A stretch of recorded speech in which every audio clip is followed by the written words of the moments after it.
Hey guys, tonight we're diving straight into a story that sits heavy on the chest, one that rattles the quiet walls of any family home and makes you question what loyalty, kindness, and betrayal really mean. You probably won't survive this story if you're looking for a tidy little tale, because what unfolded in my life is anything but neat.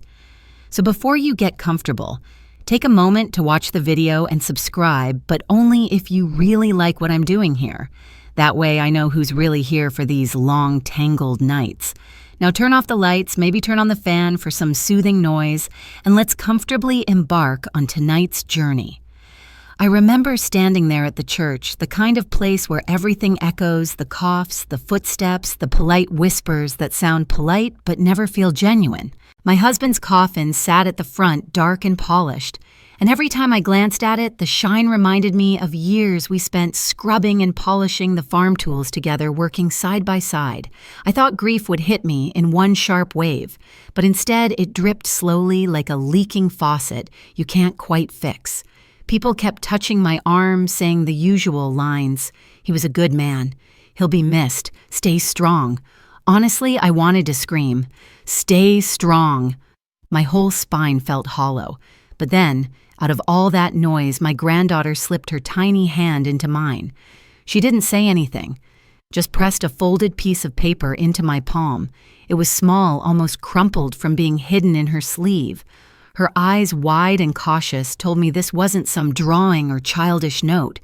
When I unfolded it later away from the crowd, I realized it was the beginning of something bigger than any of us. The letter wasn't written in my granddaughter's handwriting.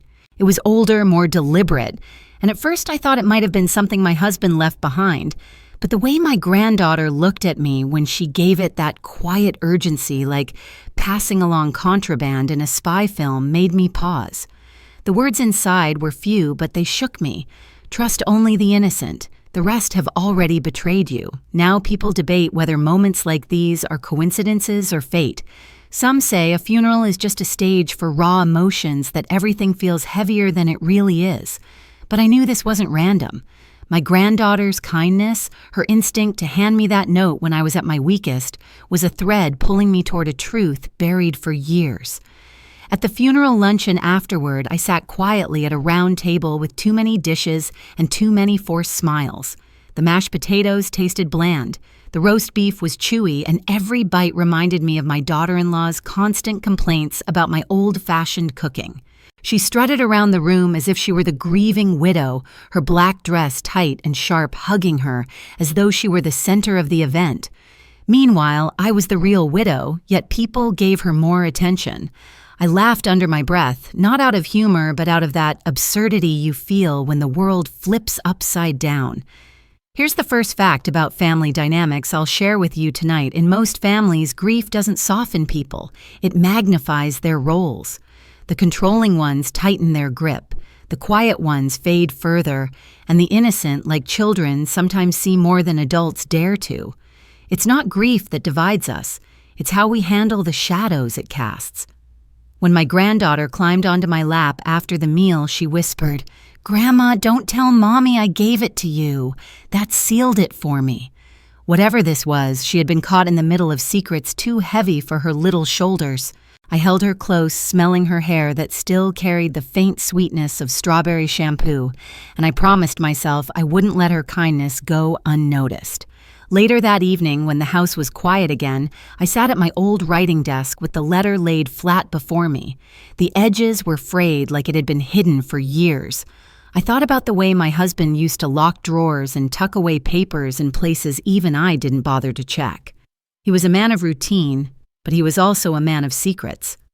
Once, decades ago, I found a tin box under the floorboards with coins he had collected from his father.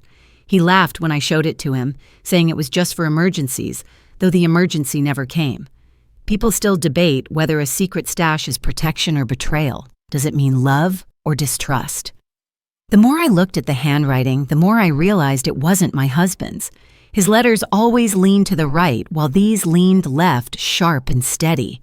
That discovery sent a chill through me. If it wasn't his, then whose voice was warning me? My granddaughter's kindness had revealed the betrayal in one swift gesture. but I knew this was just the first layer. And let me tell you, betrayal in a family is like dust. You can clean one corner, but it seeps back, clinging to everything. I folded the note again and tucked it into my dress pocket. For a brief moment, I thought about burning it, pretending it didn't exist. After all, I was tired and the weight of the day already pressed me flat. But then I thought of my granddaughter's small hands, the way she trusted me enough to share something dangerous. You don't erase a gift like that. That night, I lay in bed listening to the creaks of the house. Old houses always groan like they're remembering arguments from years ago. I couldn't sleep, so I got up and paced the hallway. When I passed my husband's study, the door was slightly open, just enough to tempt me. I pushed it wider and walked inside, brushing dust off the shelves. His desk still smelled faintly of cedar and ink.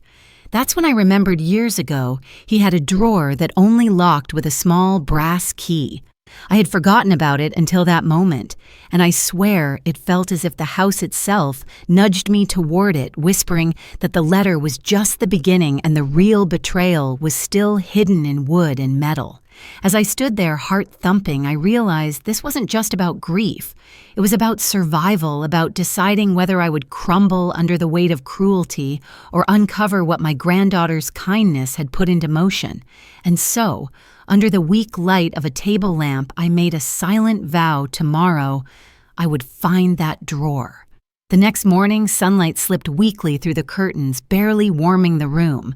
I lay there a few extra minutes trying to will my body out of bed. Grief does that. It makes every movement feel as though gravity doubled overnight. Still, I couldn't ignore what had stirred in me the night before. That drawer, that key, and that note were circling in my mind like hawks above a field. I shuffled toward my husband's study, a room that had always belonged more to him than to me. He treated it like a sanctuary, a place where his silence was sharper than any words.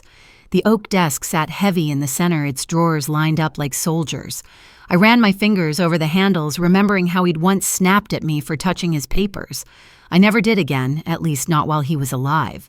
Now, the second fact about family dynamics I'll drop here in many households: the person who guards the paperwork usually guards the power. It doesn't matter if it's the father, the mother, or the eldest child. Control of documents means control of history. And history in a family can be rewritten if no one else ever sees the evidence. I crouched low and tried the middle drawer first. It opened easily, full of pens, loose change, and the kind of yellowed receipts no one ever throws away. The bottom drawer rattled when I tugged, but it didn't give. That was the one. That was the locked piece of my husband I'd never been allowed to touch. I sat back on the rug, staring at it, as though it might speak. And here's where the strange part comes in, because I didn't have a key. At least, I didn't think I did. My mind replayed the funeral, my granddaughter's hand, that note, and suddenly, I remembered her toy bracelet clinking against the brass key she had shown me weeks ago. At the time, I thought it was just a trinket she'd picked up from the garden shed. What if it wasn't? I called her that afternoon under the pretense of checking in. My daughter-in-law answered first, sharp as ever, asking why I was bothering the child during homework time. I bit back the urge to remind her that children need more than homework. They need heart work, too. That's one of my light jokes for tonight. Yes, I still have humor left, though my daughter-in-law would call it senile wordplay. When my granddaughter finally got on the line, her voice was small. I asked casually about the bracelet. She whispered quickly, "Don't lose it, Grandma. It opens things Daddy said no one should open." And then the line went dead, cut off by her mother's angry voice in the background. Well, that was all the confirmation I needed. I didn't laugh this time. I just sat there clutching the receiver, realizing how deep this betrayal ran.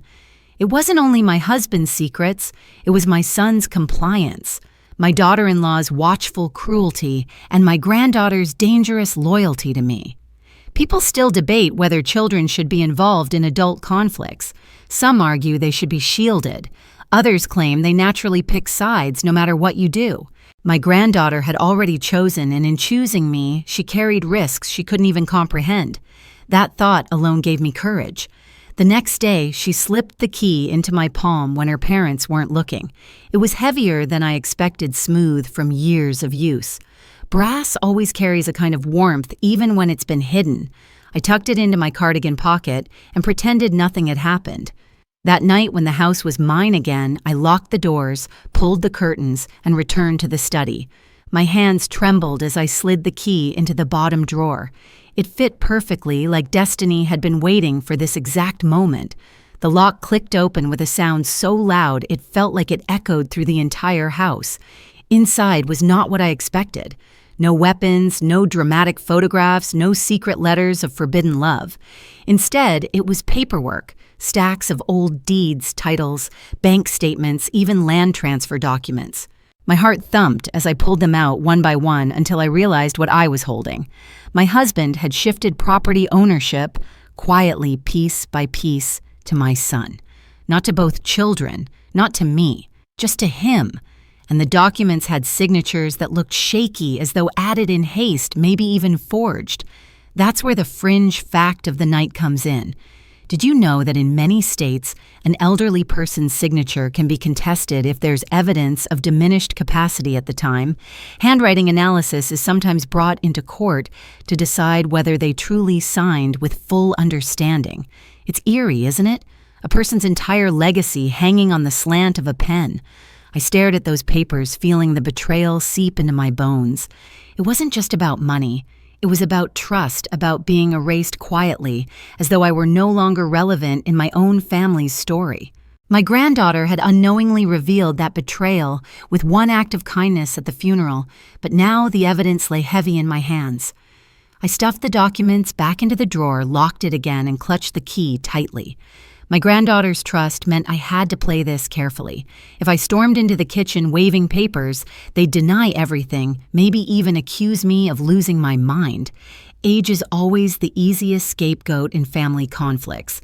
You know how it goes. She's just confused. Don't listen to her. That phrase is the broom they use to sweep us under the rug, so I decided to wait, to watch, to gather. The drawer wasn't a conclusion. It was a beginning. I went back to my bedroom, sat on the edge of the bed, and thought about my son. The boy who once cried when he lost his toy truck now held deeds to land he never worked. The boy who once told me he'd take care of me forever was now part of a scheme to quietly strip me of dignity. That's the cruel part about parenting. You pour your best into them, and sometimes they pour it right back as poison. Still, as I held that brass key in my hand, I also thought of my granddaughter's voice.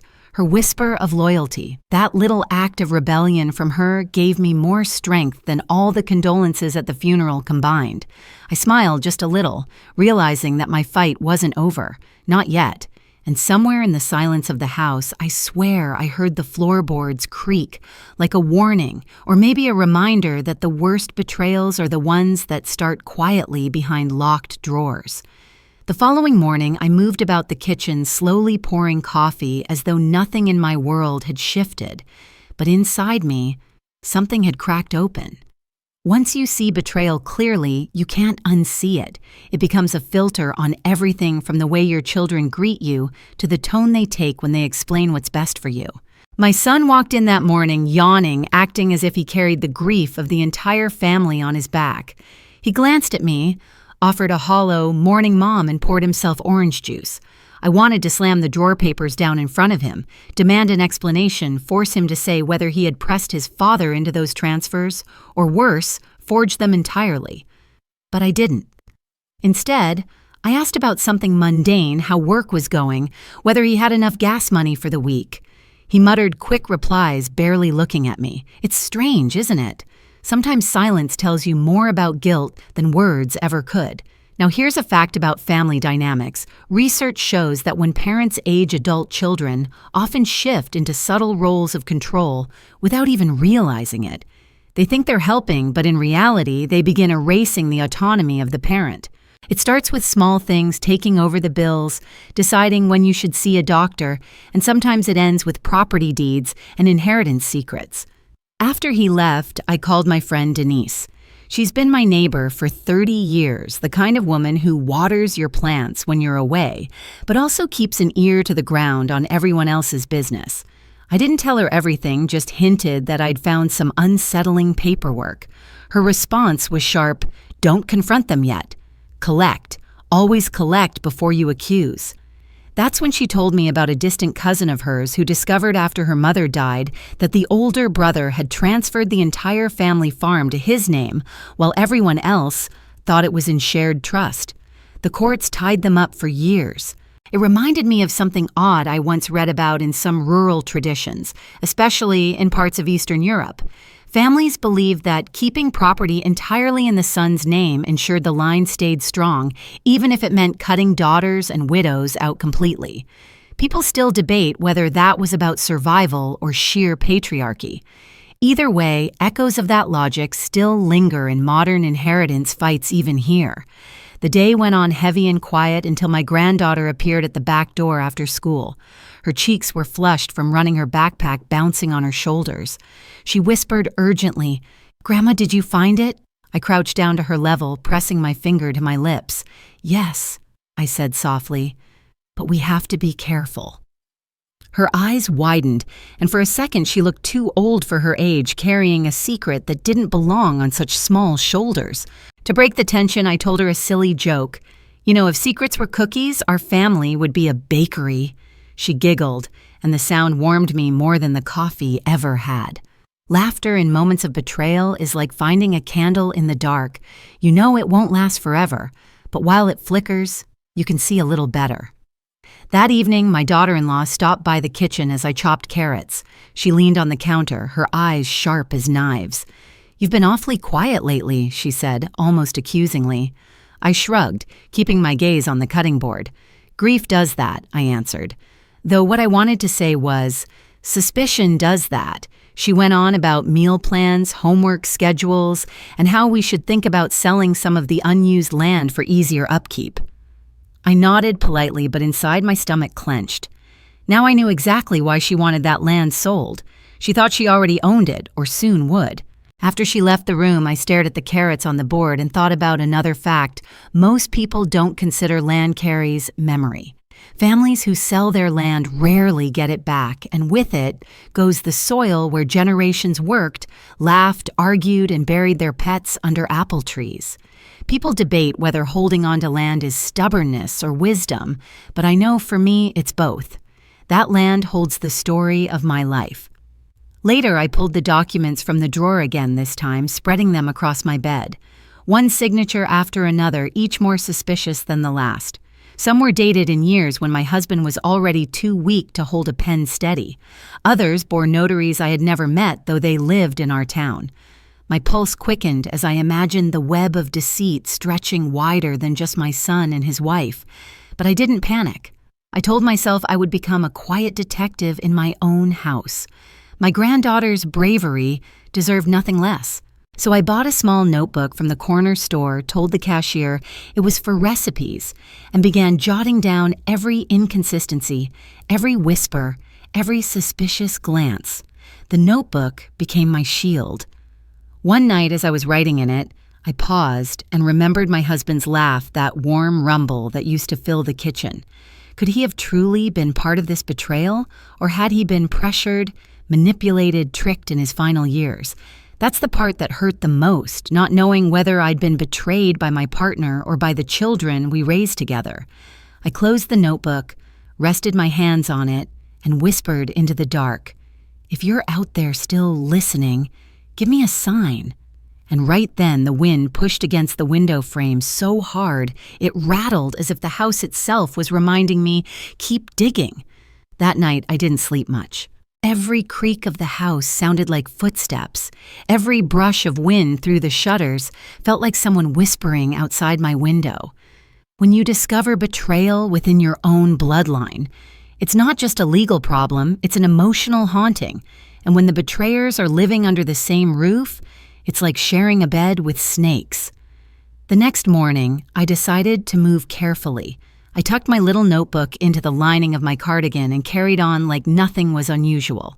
My son walked past me in the hall, scrolling his phone, muttering about work emails. My daughter-in-law hummed sharply in the kitchen, the kind of hum people do when they're pretending to be carefree. But I was focused only on my granddaughter. She came in quietly, eyes darting to see if her parents were watching, then slipped me a folded paper. Inside, in her round, childlike handwriting, it said, "Grandma, They said you are forgetful. Don't let them." That single line was both heartbreak and fire. Imagine being so young and already sensing the manipulation of adults, the rewriting of reality. That's the cruelest thing about age. When you grow old, the world waits like a pack of wolves, ready to dismiss your words as confused memories. Families, courts, even doctors lean on that narrative. I held her note close, then slid it into my notebook. Evidence, yes, but also a promise. Later that day, I invited her to bake cookies with me. It wasn't just about cookies, though she loves chocolate chip. It was about creating a safe bubble where she could talk freely.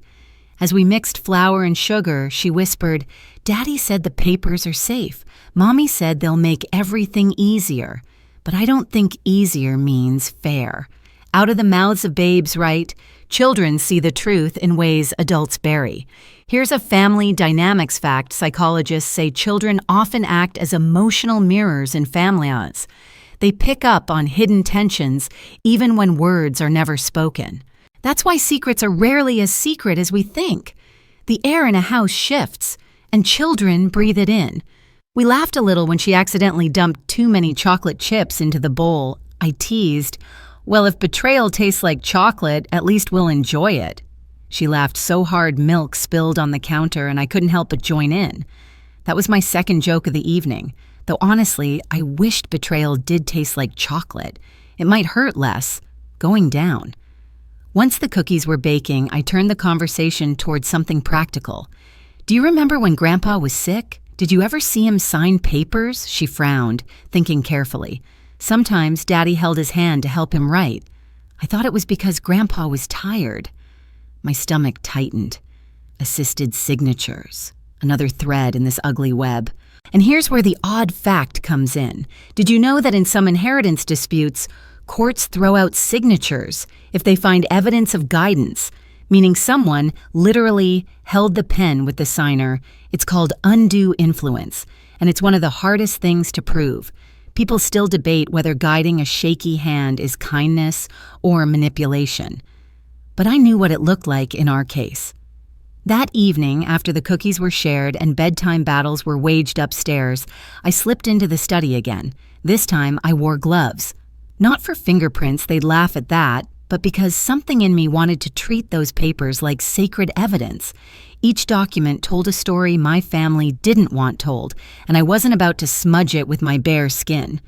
I found more irregularities pages where the ink color changed mid-signature notary stamps without dates, property values suspiciously listed lower than they were worth. It wasn't just a betrayal, it was theft wrapped in the thin veil of legal paperwork. My hands shook as I copied details into my notebook. If anyone ever tried to erase me, I wanted a trail that couldn't be denied. Of course, betrayal loves to taunt you at the most ordinary times.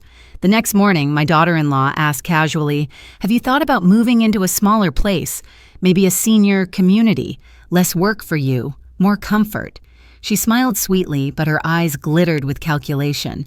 I stirred my tea and replied, "I'll think about it." What I didn't say was, "You'll have to drag me out of this house over my cold body." To steady myself, I leaned on something my husband once told me, "Never let them see the storm inside you." So I smiled. I listened. I pretended to forget things now and then just to keep them underestimating me. But behind closed doors, I was building my case. One afternoon, my granddaughter joined me again, this time with a school project. She needed to interview an elder about family history. Oh, the irony. She asked about when her father was little, what Grandpa used to say, how holidays were celebrated. I told her stories, real ones, tender ones, but I also slipped in truths. "Your grandpa believed in fairness," I said pointedly. "He always said, 'What belongs to one belongs to all.'" She nodded solemnly, writing it down. I knew she understood the deeper message. We ended with another joke. I told her if I write a book about this family, I'll call it 50 Shades of Betrayal. She burst out laughing, and though she didn't fully get the joke, her joy lit up the room. Humor, even dark humor, is the only glue holding me together right now. That night, when the house fell quiet, I sat with my notebook and stared at the pages I had filled. Dates, signatures, whispers, notes from my granddaughter, even my own observations about behavior shifts. Piece by piece, I was reconstructing the betrayal. But something inside me knew paper alone wouldn't win this battle. I would need courage strategy, maybe even allies outside the family. Still, as I blew out the candle beside me, I felt oddly calm. The betrayal was no longer a shadow. It was something I could name, trace, hold in my hands. And naming the beast is the first step to taming it. Before sleep finally dragged me under, I whispered into the night, "I see you, and I will not be erased." The will is not where I expect it to be. That old wooden drawer had given me taste enough of secrets, but what lies ahead is heavier than brittle papers. One morning, I find myself rummaging through the attic dust, swirling like tiny ghosts' old boxes stacked in crooked towers. It smells of mothballs and rain that seeped in years ago. My fingers graze the edges of photo albums, brittle school reports, yellowed recipes. Then shoved into the corner behind a cracked rocking horse, I notice a small metal box. No lock, just a stubborn, rusted hinge. Inside, I find folded documents tied together with a faded blue ribbon. I swear my husband must have meant for me to find them, though why he hid them here is anyone's guess. The handwriting on top is familiar, his careful loops. My breath catches. It is a will, updated, notarized, but one I had never seen. I skim my heart pounding until I realize what it says. Instead of everything defaulting to my son, as everyone assumed this version leaves the house, and majority of assets directly in trust for my granddaughter, the girl who has offered kindness without expecting anything in return. For a moment, I sit stunned on the attic floor, a cobweb brushing my cheek. You know that sensation when the world tilts and you suddenly realize all your arguments, all your humiliations might have had a hidden counterweight all along. That's exactly how it feels. Here's a fact most families ignore until it's too late. Inheritance in many countries doesn't have to follow bloodline hierarchy. While children often expect everything, grandparents can legally pass assets to grandchildren if they wish. People still debate whether this is wise or whether it fuels family feuds.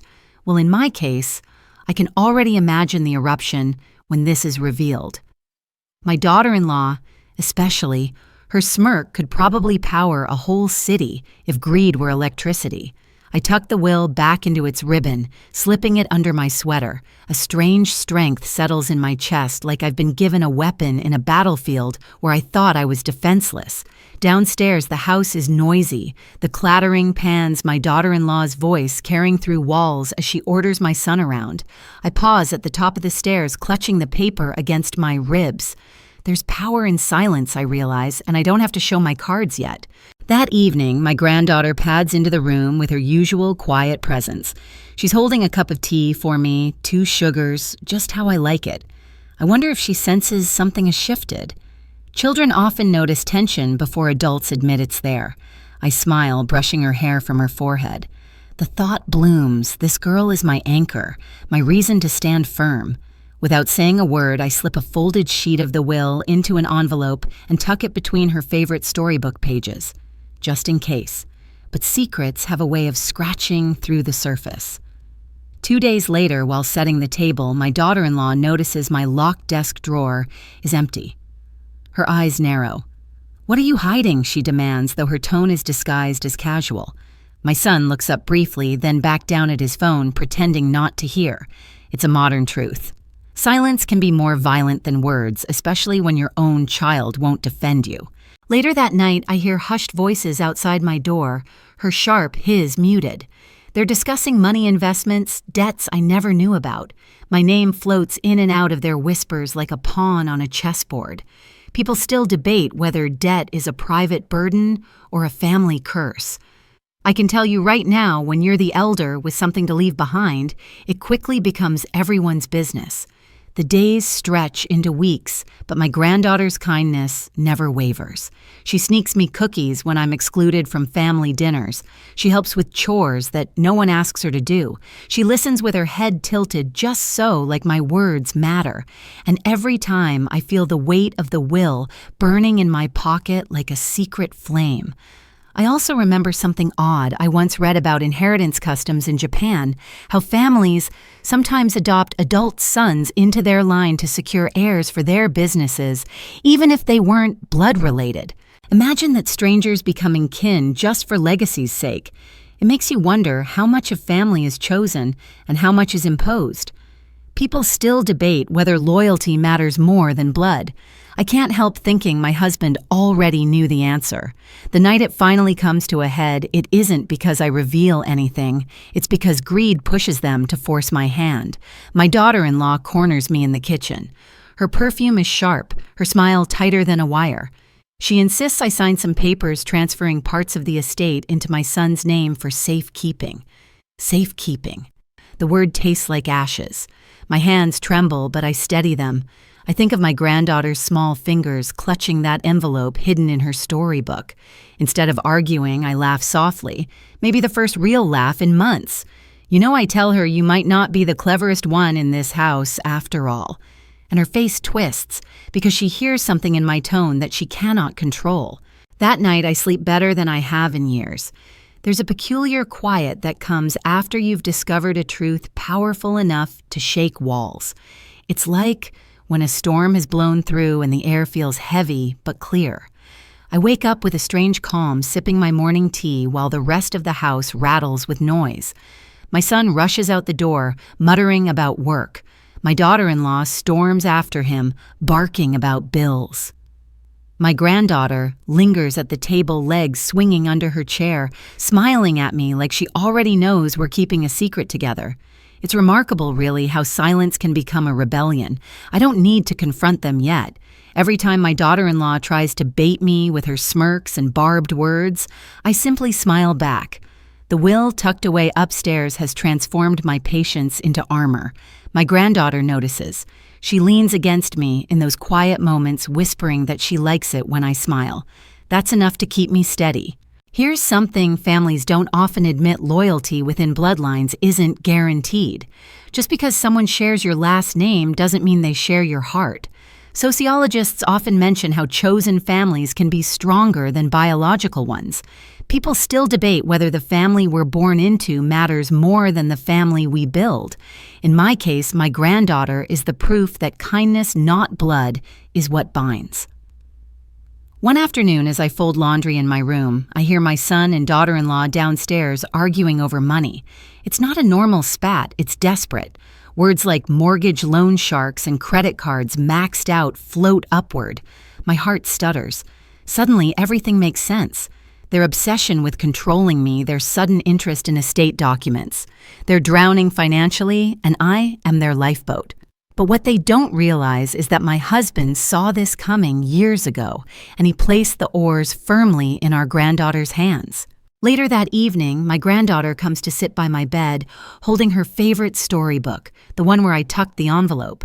She doesn't know what it contains, but she tells me she likes keeping secrets with me. Her innocence makes me ache. She giggles, then asks why adults argue so much about money.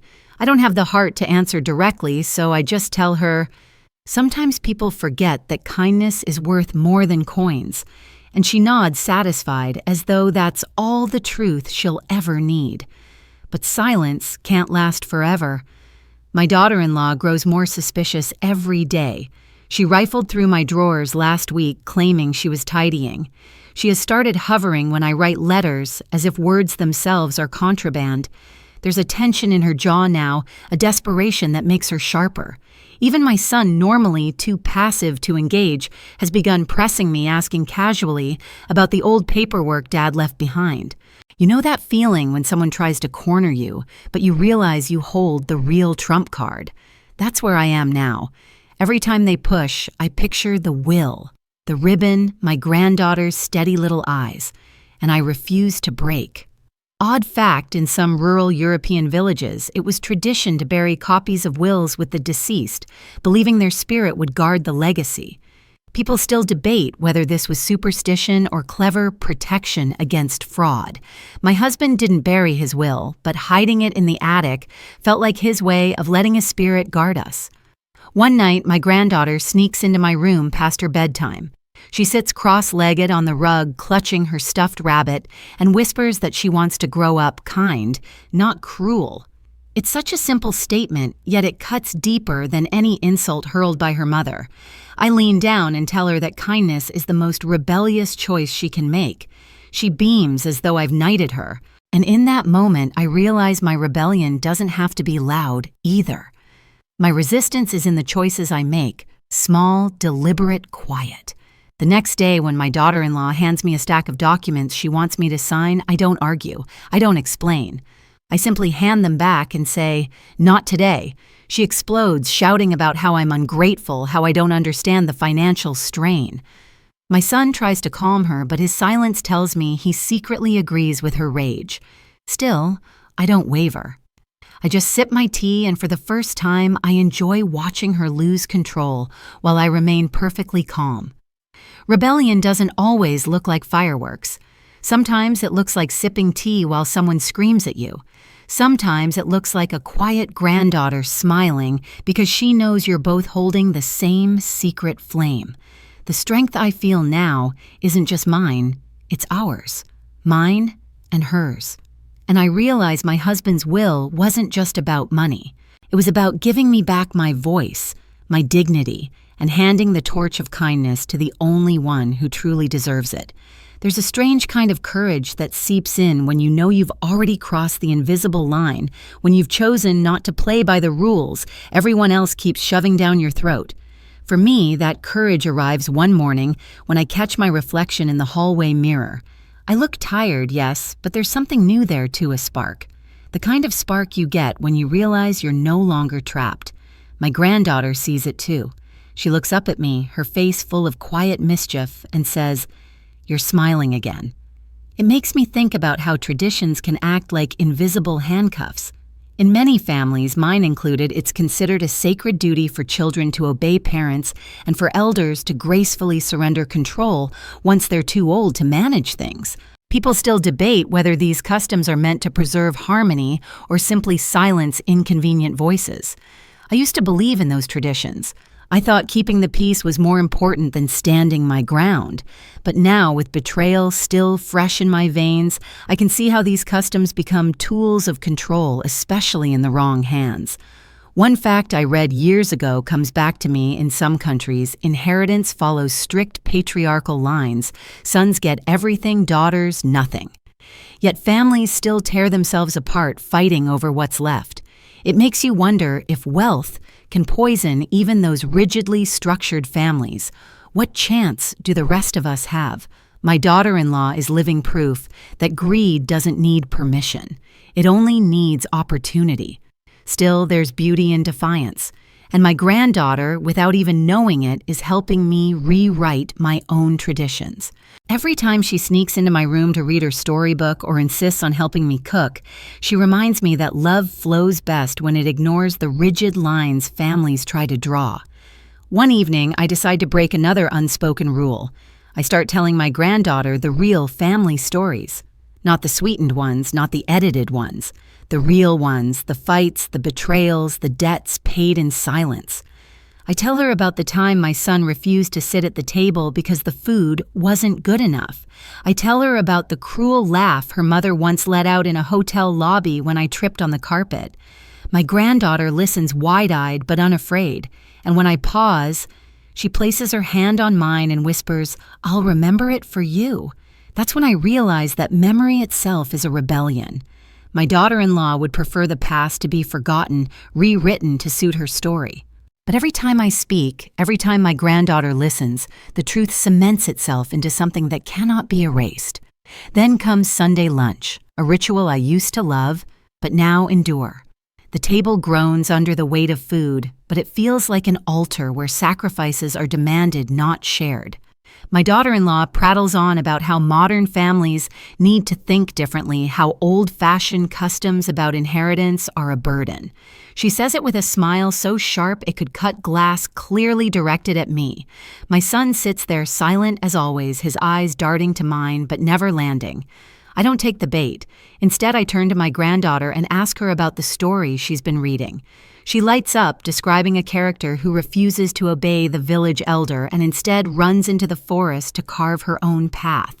My daughter-in-law clears her throat, annoyed, but I just laugh softly and say, "Sounds like a smart girl to me." In that moment, I can almost feel my husband's hand on my shoulder. He always believed tradition should serve people, not the other way around. And by encouraging my granddaughter to think freely, I'm honoring him in a way my son and his wife never understood. Later that evening, as I fold napkins in the kitchen, my daughter-in-law corners me. Her voice is low, almost hissing. She accuses me of turning her daughter against her. She says I'm poisoning the child's mind with old stories and bitterness. But instead of trembling, I look her straight in the eye and tell her calmly I'm teaching her truth. What she does with it is hers to decide. Her face twists rage and fear, fighting for dominance. She storms out, slamming the door so hard the china rattles. Funny thing is, I don't feel shaken. I feel stronger. Because for once, I've broken the tradition of silence. Odd fact, in some Japanese households, there's a custom called IE, where the family house and assets are passed down strictly to a single heir, usually the eldest son. The rest of the siblings are expected to simply accept it, no matter the emotional fallout. People still debate whether that practice preserved unity or sowed resentment in quieter, more dangerous ways. My family might not follow IE, but the resentment here grows just as sharp. That night, my granddaughter crawls into bed beside me, whispering that she wants to grow up like the girl in the forest. She says she wants to be brave enough to make her own choices. I smile into the darkness and tell her she already is. As the ceiling fan whirs above us, I realize that my quiet rebellion isn't just against my son or my daughter-in-law. It's against generations of patterns, silence, obedience, surrender that I once thought were unshakable. And with my granddaughter by my side, I'm no longer afraid of breaking them. The days begin to stretch differently now. Each morning I wake not with anxiety, but with a sense of careful strategy. My granddaughter and I have settled into a rhythm breakfast together, then she helps me with small tasks around the house. Sometimes it's simple things, watering plants, folding laundry, tidying shelves.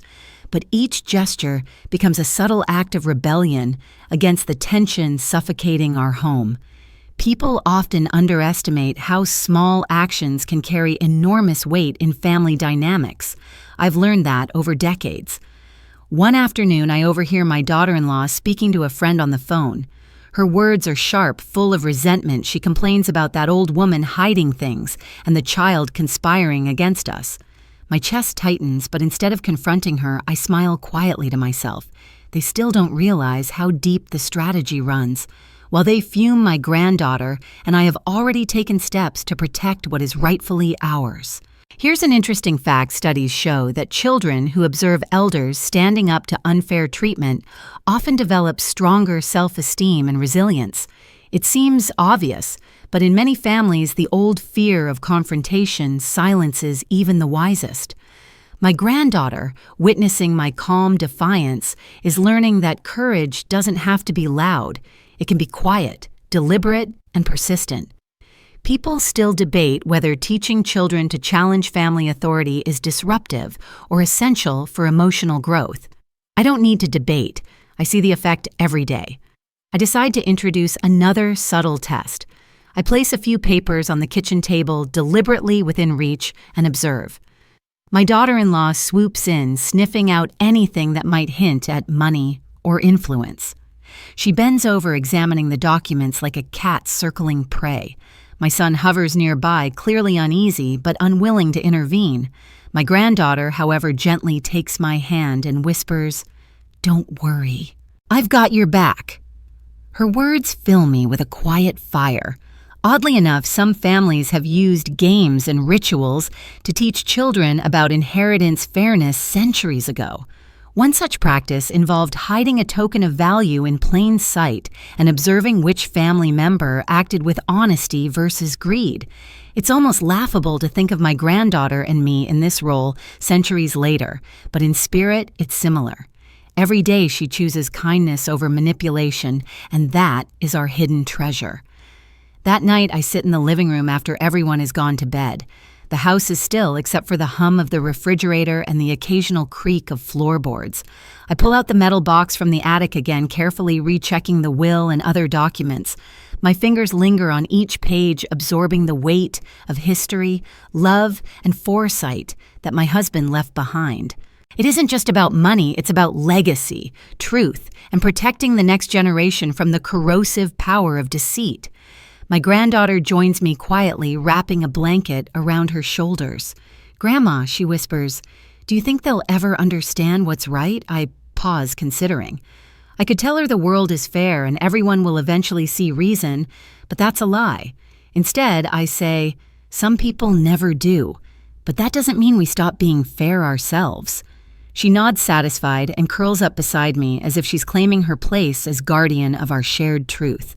One morning, the confrontation I've been anticipating arrives not with words, but with a casual demand. My daughter-in-law hands me a letter asking me to sign over certain assets for simplification. Her eyes flicker, challenging me, but I simply look at her and shake my head. She presses, trying to cloak impatience in politeness, but I remain still. The silence becomes a weapon sharper than anything she could throw at me. Here's a family fact that surprises many legal experts. Often say that elders who hesitate to enforce their rights early in estate matters are more vulnerable to manipulation. Yet in my case, patience has become the weapon. Waiting, observing, gathering proof, and teaching my granddaughter, all these have turned hesitation into power. People still debate whether aggressive action or patient strategy works best in family disputes. I now know both have their place, but timing matters most. I catch my granddaughter peeking from the hallway as I hand back the letter unmarked. Her eyes shine with silent approval. She understands more than I could have imagined. At her age, strength doesn't always roar. Sometimes it whispers in the quiet choices we make. By the following week, my daughter-in-law grows increasingly volatile. She starts questioning my every move, commenting on the smallest details in a tone meant to provoke guilt. But I'm prepared. I respond with calm, soft humor, 3 little jokes in a day to deflate her tension. One about spilled tea, one about the neighbor's cat, one about the absurdity of folding fitted sheets. My son laughs quietly at the last one, and even she can't hide a smirk. Humor has become a subtle armor, one that keeps me human amidst betrayal. Oddly, my granddaughter starts cataloging everything she sees, behaviors, whispers, actions. She doesn't realize it yet, but she is keeping a record far more detailed than my own notes. Children absorb patterns adults think they hide.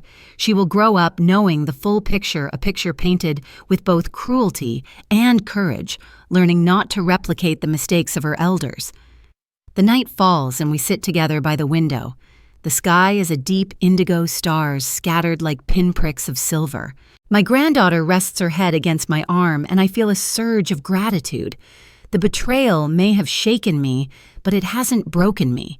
It has sharpened me, and in some strange, perfect way, it has ensured that the next generation, the one I can influence, is strong, kind, and watchful. I whisper to her, "You are braver than you know, and one day you'll understand why." She drifts off to sleep under the soft hum of the ceiling fan, her fingers loosely holding mine.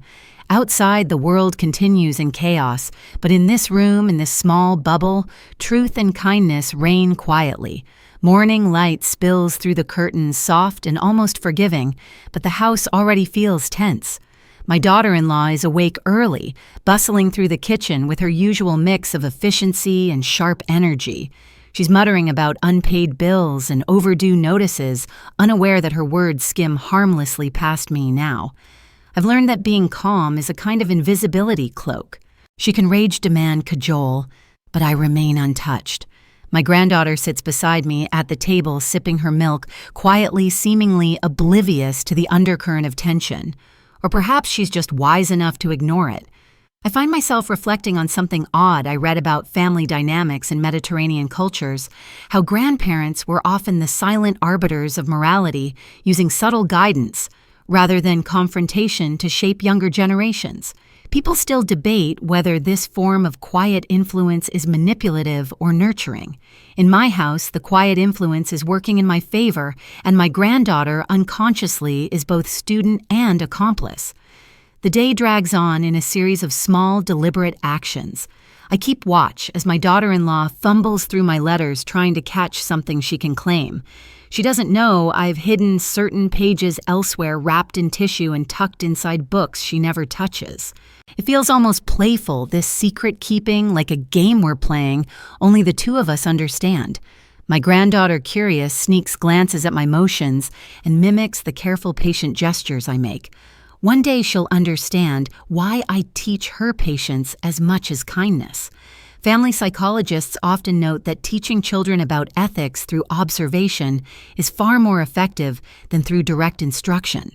In many ways, my granddaughter is learning resilience, cleverness, and empathy in equal measure just by watching me navigate our household.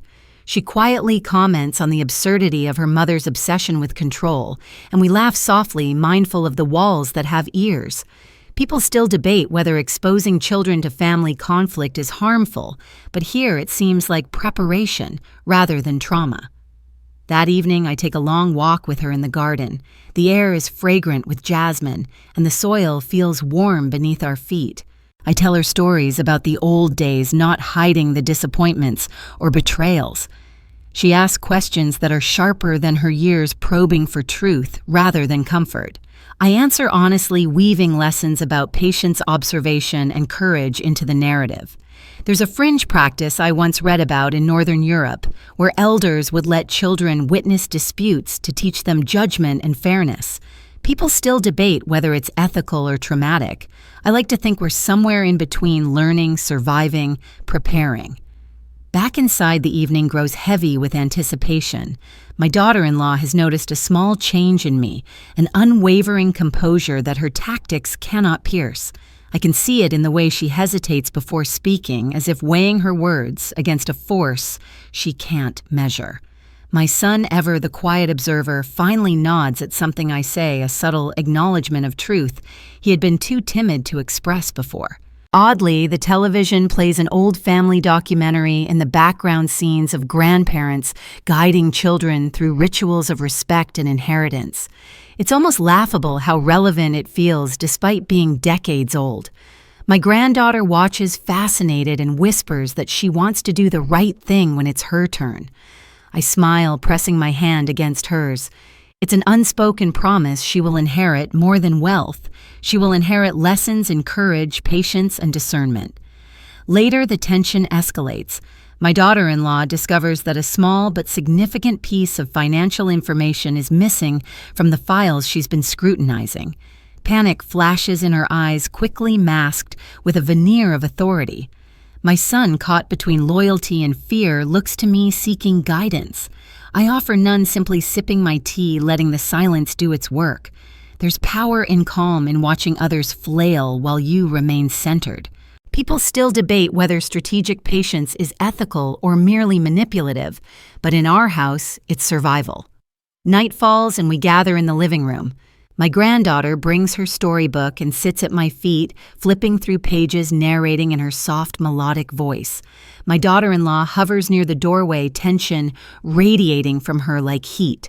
I can see her growing frustrated, her careful composure slipping. And yet I do nothing but smile faintly and stroke my granddaughter's hair. Strength is quiet after all. I reflect on an odd inheritance law I once read about in South America, where a grandparent could legally redirect a portion of their estate to a grandchild, bypassing children entirely, often to protect them from parental negligence or greed. People still debate whether this approach fosters fairness or resentment. In our home, it seems prophetic. My husband anticipated the toxic tendencies, and by ensuring my granddaughter is safeguarded, he crafted a legacy beyond dollars, a lesson in foresight, justice, and careful planning. By the end of the evening, my granddaughter drifts to sleep beside me on the couch. Her small chest rises and falls in steady rhythm, her hand still clutching the stuffed rabbit I gave her years ago. The quiet hum of the house feels less oppressive tonight. The tension is still there, lurking, but now it no longer has dominion over me. I've claimed a space of calm, and in that space, I've begun to reclaim power that was once taken from me not by force, but by patience, strategy, and observation. As I watch her sleep, I whisper softly to the darkness, "We're ready. We'll navigate this together." And somewhere deep in me, I feel my husband's presence approving, as if he's always been here, guiding each careful step we take toward justice, truth, and resilience. The morning arrives with a soft gray light mist curling around the edges of the garden and the faint hum of distant traffic filtering through open windows. I wake before everyone else, savoring the silence, the sense of control that has been slowly knitting itself into the fabric of our home. My granddaughter's breathing is steady, and I pause to watch her marveling at the resilience in her small frame. She doesn't yet understand the full weight of what is happening around her, but she feels it like an instinct, and in some strange way, that's enough. Breakfast is quiet, a stark contrast to the usual chaos. My daughter-in-law sits at the table, her expression carefully neutral, trying to measure her words so she doesn't provoke me. My son hovers awkwardly, eating mechanically, glancing at me occasionally, as though seeking guidance. He isn't brave enough to verbalize. The tension between my daughter-in-law and me is a taut line visible only to those who know how to look. And my granddaughter. She sips her milk and hums softly, blissfully, unaware that the quiet strength she observes is shaping her understanding of courage, patience, and family legacy. Oddly, I find myself reflecting on an unusual cultural practice I read about recently. In some Middle Eastern families, grandparents would place sealed envelopes with instructions for future decisions into locked chests, only to be opened when the next generation reached a certain age. These envelopes weren't merely financial, they contained moral guidance strategies for survival and warnings about human nature. People still debate whether such practices are protective or manipulative. I realize my husband's foresight mirrors this ancient custom, except ours is living, breathing, and attentive. My granddaughter and I are the keepers of the secret. After breakfast, I retreat to the study with my granddaughter at my side. We sift through old photographs, letters, and legal papers. I see her curiosity sharpen her young mind, piecing together patterns and behaviors that I have long observed. Children have an uncanny ability to notice what adults overlook.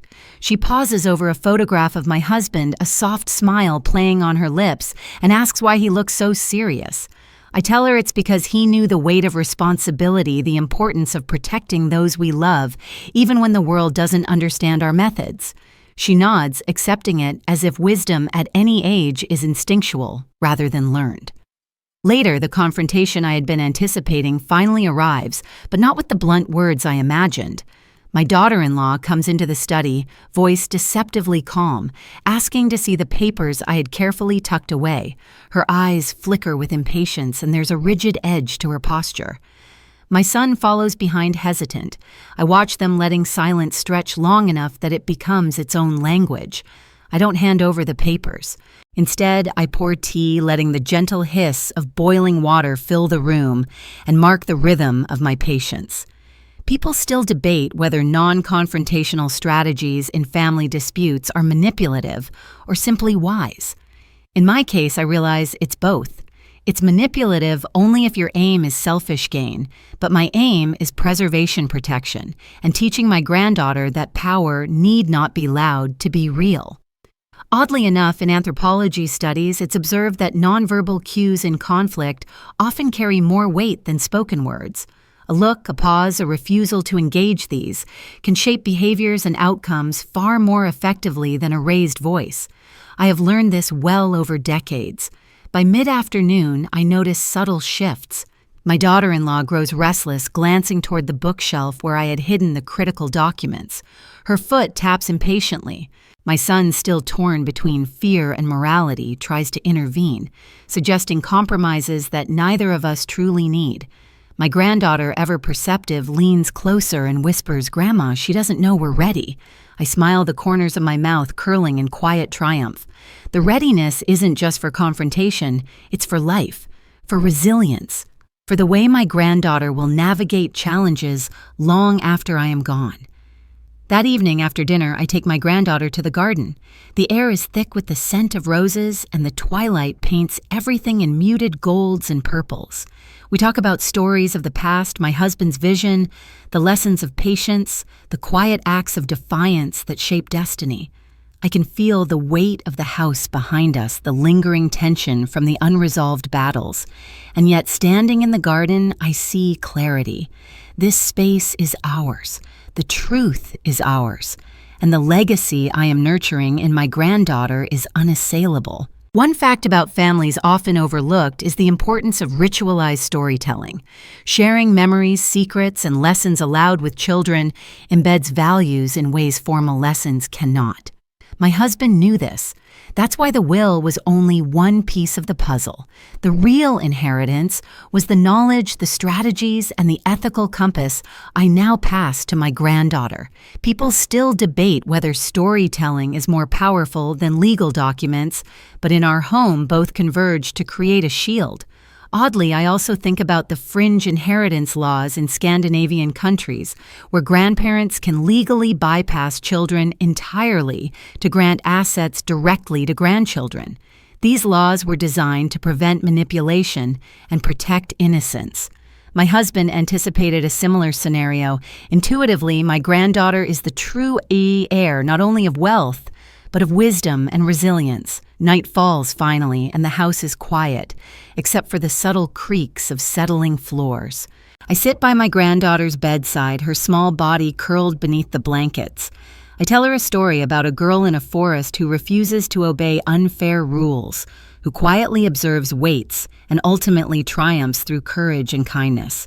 Her eyes flutter closed, and she murmurs in her sleep, "I'll be like her." I feel my heart swell. The lesson has been absorbed without coercion, without harsh words, without confrontation, through observation, guidance, and love. My daughter-in-law and son retreat to their rooms, the night's tension unresolved but diffused. I reflect on how strength manifests, not always in shouting, not always in battles, but in strategic calm patience and the quiet knowledge that truth and virtue will endure. The home that once felt suffocating now feels like a sanctuary. We are ready. My granddaughter understands her role, and I am at peace knowing she will navigate life with the wisdom I've imparted. Finally, I whisper to her as she drifts into sleep that the world outside may never understand our methods, our patience, or our subtle victories, but that is not the point. The point is that we remain unbroken, resilient, and kind.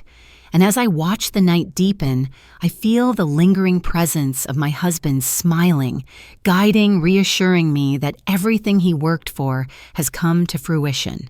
We've endured betrayal, manipulation, and the quiet cruelty that sometimes seeps into family homes.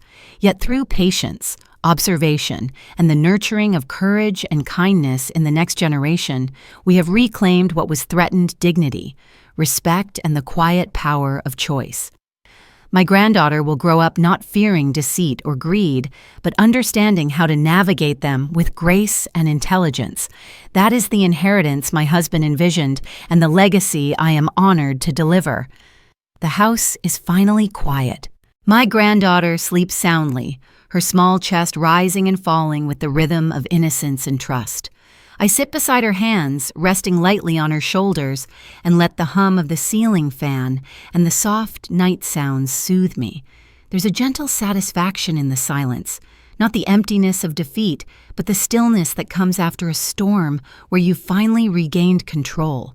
You probably won't survive this story without feeling the weight of betrayal, the sting of cruelty, and the quiet triumph of reclaiming dignity.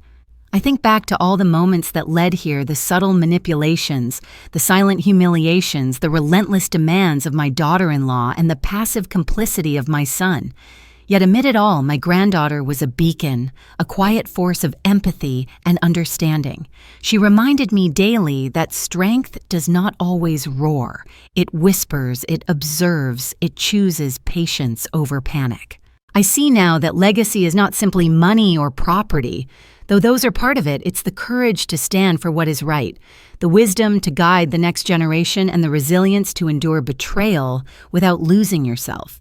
There's an odd but fascinating fact I like to remind myself of. In some ancient cultures, elders were considered the true keepers of family morality, passing down guidance through observation and subtle influence rather than open confrontation. People still debate whether this form of indirect teaching is manipulative or nurturing. In our story, it has been both protective and empowering. By guiding my granddaughter and quietly reclaiming my voice, I've ensured that she will grow into someone who understands the importance of truth, kindness, and strategic patience. I whisper to her, tracing the line of her cheek with my finger, that she carries the family's heart, the family's truth, and the family's courage. She murmurs something in her sleep, a promise I can only hope she remembers: to be brave, to be honest, and to protect those who cannot protect themselves. I am comforted knowing she will never need to fear betrayal the way I did. Even when cruelty tries to seep back into our home, she will have the tools to navigate it with intelligence and grace. As I rise and close the door to her room, I glance around the house. The familiar furniture, the worn rugs, the photographs of years gone by, all of it, now carries a new weight. It is the weight of lessons learned, battles endured, and victories quietly won. The legacy my husband envisioned has been preserved not through confrontation, but through patience, subtle guidance, and the nurturing of courage in the one person who matters most in this next chapter of our lives. To my subscribers and channel supporters, thank you for sitting with me through this story. You've witnessed not only the betrayal and the cruelty that families sometimes hide behind closed doors, but also the gentle, powerful victories that patience, wisdom, and love can deliver. If there's a lesson to take from tonight's journey, it is this: you are never too old to reclaim your voice, and the next generation can be your greatest ally in protecting what truly matters. So as you close your eyes, tonight, perhaps in your own home or somewhere far away, remember that strength is not always loud, courage is not always visible, and legacy is not measured only in wealth or status. It lives in quiet moments, in subtle choices, and in the hearts of those we guide with care and integrity. Good night, dear friends. Let the soft whispers of patience and wisdom carry you through your own challenges. May you sleep peacefully, knowing that truth, kindness, and courage will endure even when the world seems most unfair.